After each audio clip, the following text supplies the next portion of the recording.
You guys want some free silver? I give silver coins away literally every single Friday at 7 p.m. Eastern time on the Whatnot app. We put coins in front of the camera. We start it off at $1 and it sells for whatever it sells for. $3, $100, $5. If you guys want to get in on the free giveaways, click that link in the comments below. I got my Whatnot link on there. You guys get $15 free credit. And you know what that means. You can go over there and get one of my books from my Whatnot shop absolutely free with your $15 credit. Or you can buy some silver. Silver and gold is on the rise. I mean, come on, you can't pass up getting $15 off a silver coin, or if you buy anything under $15, you get it absolutely free with your Whatnot credit. So feel free to hit that link in the comments below. Sign up today. Catch me Friday night, 7 p.m. Eastern time. You don't even have to use the $15 credit on my live stream. You can go to any seller on Whatnot. If you want to buy purses, shoes, yard sale items, storage units, jewelry, coins, whatever you want, Pokemon cards, sports cards, you can buy it with your $15 credit, and I'll see you guys over there. Click that link in the comments below. Your 1995 coins can actually be rare and valuable.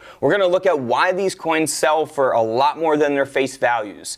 So first up here is a 1995 Washington quarter. Now some of these coins sold for a lot of money. This one in particular, not so much. It sold for $63, but it's a $63 quarter because the coin has been broad struck, which you can see around the rim of the coin. Some broad strikes can be much more extreme than this, some not as noticeable as this one, so it really depends on the grade of the coin, which is the condition of the coin, the date of the coin.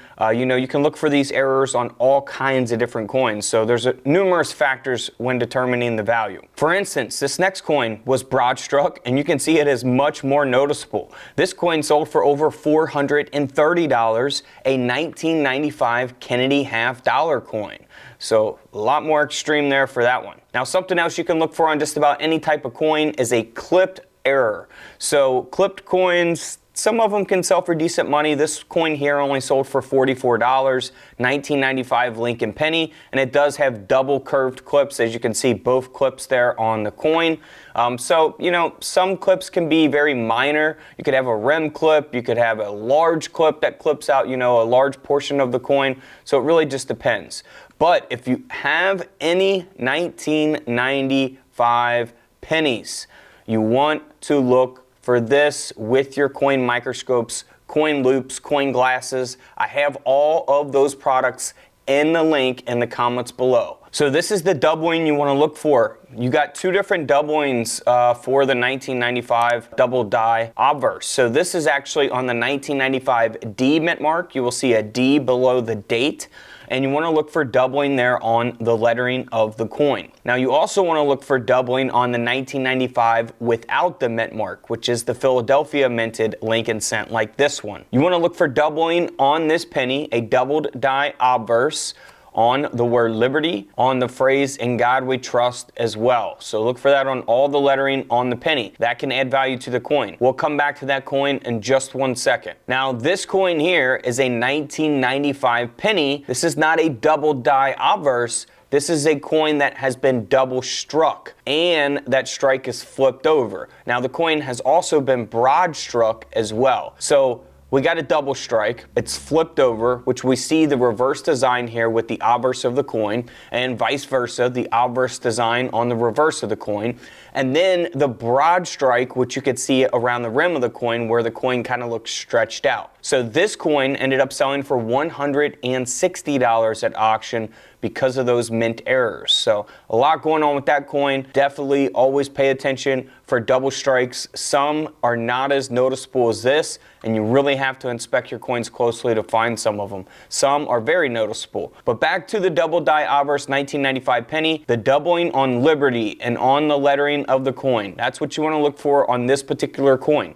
Now this coin is graded at a mint state 68 red, so pretty good grade here. A 70 is a perfectly conditioned or perfectly graded coin, and this penny sold for $134 at auction. This next coin looks like a completely damaged coin. However, it is a 1995 Jefferson nickel design that was struck onto a defective planchet. So this is a genuine mint error. Someone was smart enough to send it in, and this coin ended up selling for $186. Next up is a major die break taking place on a 1995 Jefferson nickel that sold for over $800. Now you see that large piece of metal there on the left side of the coin on the obverse here of the Jefferson nickel. Some of these die breaks can be very small. This one is a very large die break. Typically the larger they are like this, the more money you can get out of these coins. So over $800 for a 1995 nickel. I mean, you can't beat that. All right, this next coin, another 1995 Jefferson nickel, looks normal on the reverse, but on the obverse, you can see it looks distorted.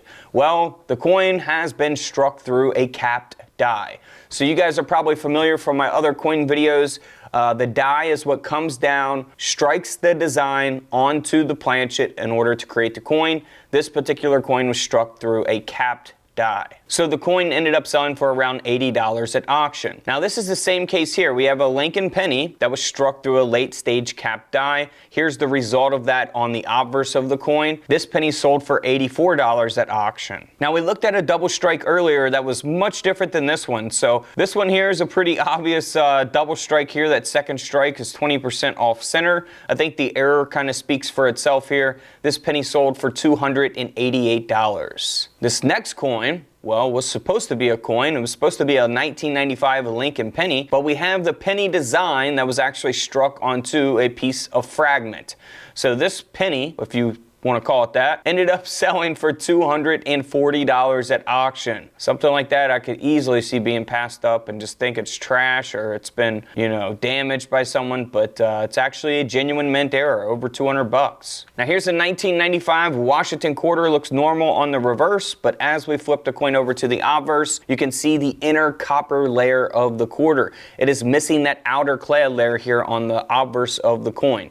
So this quarter ended up selling for around $90 at auction. And here's a similar case on a Roosevelt dime. It looks normal on the reverse, but here on the obverse, it is missing part of the clad layer. So a partial missing clad layer on this 1995 Roosevelt dime. You'll see the clad layer at the bottom, but it's missing about, you know, 2/3 of the coin there, the clad layer. So this coin ended up selling for $384. This next coin here is one of my favorites to always look for on all kinds of different dates. Super, super rare mint error. This is a double denomination. So what we have going on here is a 1995 Lincoln penny design was actually struck on top of a 1995 Roosevelt dime that was already made. It was already struck. So you'll see both designs of the dime and the penny. And this coin ended up selling for over $1,400. Over $1,000 coin there. Now let's move on to a 1995 Jefferson nickel where the designs being all cut off doesn't look like, you know, a regular nickel should, right? Well, we have a nickel design here that was actually struck onto a Roosevelt dime planchet.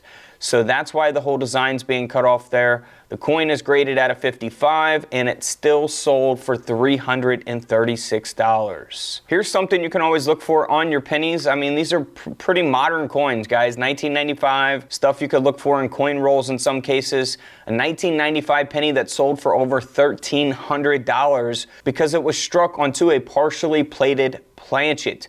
So, I mean, I think this error kind of speaks for itself as well. Big mint error coin collectors will pay a lot of money for stuff like this, over $1,300. And here's another one. This one here was actually struck onto an unplated planchet. So 1995 penny that ended up selling for $180 because of that mint error. Now here is something really cool that you can always look for. Man, I mean, if you find something like this, it is like hitting the jackpot. Such a unique type of mint error. So what we have here at the bottom of the Roosevelt dime from 1995 is a wire that was struck into the obverse of the coin. Now we've looked at previous coins where wires and staples have been struck through and retained into the coin.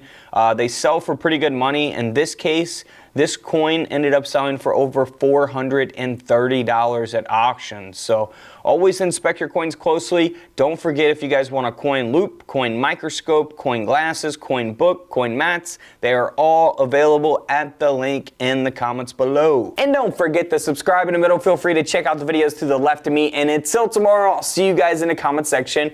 below. This is Couch Collectibles, and this is where I disappear.